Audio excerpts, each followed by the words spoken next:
Right now, there are billions of stolen username and password combinations sitting in databases on the dark web, available to anyone willing to pay, not theoretical, documented, searchable, downloadable. And the uncomfortable truth is the entire password system, the way we authenticate online today, wasn't designed for the world we're now living in. It was designed decades ago for a much smaller problem. So today, let's look at why passwords are broken, how they get compromised, and what's actually coming to replace them. Most people picture a hacker furiously typing code to break into a specific account. The reality is far more boring and far more dangerous. The most common way passwords get stolen isn't targeted hacking, it's data breaches at the services you use. A company stores your email and hashed password. Their database gets breached. Your hashed password leaks. Attackers run it through cracking software that tests billions of common passwords per second until they find a match. If your password was anything common, it's cracked within minutes. And if you reused it on other sites, which most people do, every account with that same password is now compromised, even ones never breached directly. This is called credential stuffing. Attackers take leaked pairs and automatically try them on hundreds of platforms. Netflix, Gmail, your bank, all tested in bulk automatically. Have I Been Pwned, a legitimate security site, currently has over 14 billion compromised accounts. You can type your email in and see how many times your credentials were exposed. Most people are surprised. The standard advice for years has been a strong, unique password for every site. That advice is correct. It's also completely unmanageable for a normal human. The average person has over 100 online accounts. Remembering 100 unique, complex passwords isn't possible, so people reuse them or use easy-to-guess variations of one base word.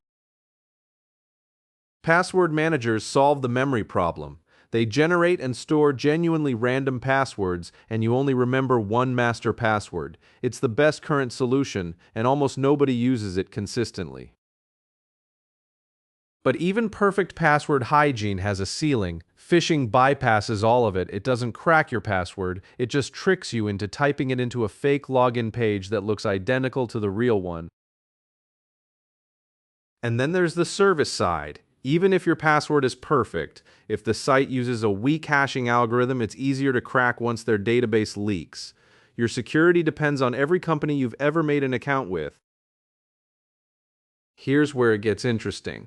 The industry is in the middle of replacing passwords entirely with something called passkeys, and most people have no idea it's happening.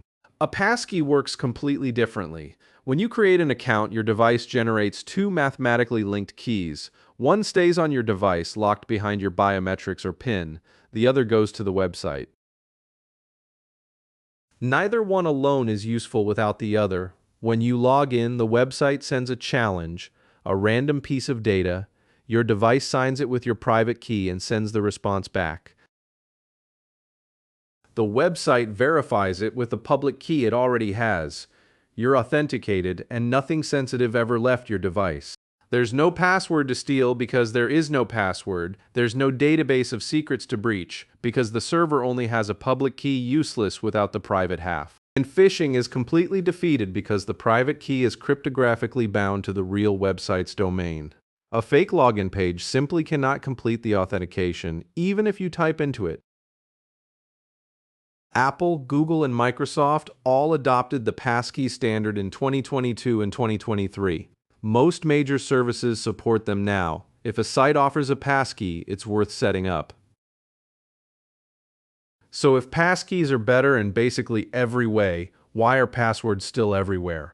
Inertia mostly. Billions of existing accounts are tied to passwords, and most users don't change anything unless forced. There's also the ecosystem problem. Passkeys are tied to the device they were created on. Lose your phone and your backup, and recovering access gets complicated in a way a forgotten password never was. And there's user trust. Biometrics as authentication feels invasive to some people, even when it's more secure. The idea that your face or fingerprint is your password takes adjustment. But the direction is clear. Every major tech company is pushing passkeys. The FIDO Alliance behind the standard has over 250 member companies. Password prompts are already disappearing in favor of sign-in with passkey. The password system isn't just inconvenient, it's structurally broken in ways no complexity rule or SMS code fully fixes. The replacement exists, it's being deployed, and most people just haven't noticed. Passwords are almost done, it just doesn't feel that way yet.